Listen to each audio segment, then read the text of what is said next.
এই অভিজিৎ গাঙ্গুলি কদিন ওই রকম সময় নানা কথা বলেছে। একটা কথা বলেছে যে কি শুভেন্দু অধিকারী টাকা নিয়েছে, সেটা কে দেখেছে? ওর মধ্যে টাকা ছিল? অদ্ভুত কথা। ববি হাকিম টাকা নেয়নি, শুভেন্দু অধিকারী টাকা নেয়নি, নারদা কেলেঙ্কারি আমরা দেখিনি। 2016 সালের ভোটের পরিপ্রেক্ষিতে সেই ভিডিও, যেটা পরে বিজেপি ডিলিট করে দিয়েছিল, বিজেপিও প্রচার করেছিল চোর শুভেন্দু। তারপরে যখন শুভেন্দু অধিকারী জয়েন করে বিজেপিতে, তখন সেই ভিডিও ডিলিট করে দেয়। কেন ডিলিট করে দেয়? টাকা নেই, তোদের জিলিপি ছিল, ওতে বিরিয়ানি ছিল, ডিলিট করার কি দরকার ছিল? ওতে গজা ছিল।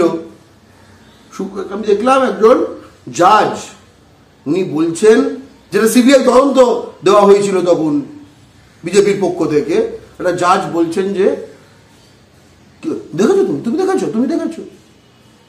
আমি অভিজিৎ গাঙ্গুলি ওনাকে একটা কথাই বলবো, ববি শুভেন্দু ভাই ভাই, এই বাংলায় ঠাঁই নাই। ওই যে স্যান্ডো পরে ববি, আর এই টাকা মুড়ে 5 লাখ নেওয়া শুভেন্দু, কাগজ মুড়ে।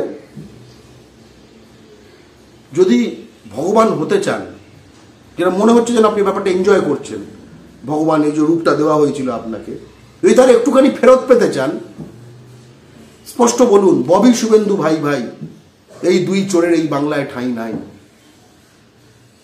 ববি চোর, শুভেন্দু চোর, এই কথাগুলো বলুন, আটকে যাবে। সারা বাংলার মানুষ জানে। তুমি একখানা যে চ্যানেল তুমি চালাচ্ছ, একটা পোল করে দেখো তো, ববি চোর, শুভেন্দু চোর, ঠিক আছে?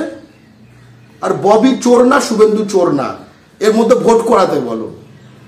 তুমি দেখবে 99% বাঙালি বলবে ববি চোর, শুভেন্দু চোর। 99% বাঙালি যে বাস্তবতাটা জানে, সেটা অভিজিৎ গাঙ্গুলি জানেন না, একজন জাস্টিস হয়, এক্স জাস্টিস হয়। আর এর পরেও না এই স্যার বলাগুলো আমার খুব খারাপ লাগছে। এইগুলো, এই টাইপের ক্যারেক্টারকে এখনো দেখলাম ইন্টারভিউতে স্যার করছে। স্যার কেন? কি স্যার? এতে কি শিক্ষা পাবো না? যেটা চোরকে বলছে তুমি টাকা ছিল কি না, তুমি দেখেছো? স্যার, আপনারা দেখছেন আওয়াজ, রোজকারের হক কথা। For more updates about Awaaz, please subscribe our YouTube channel Rajshekhar thali.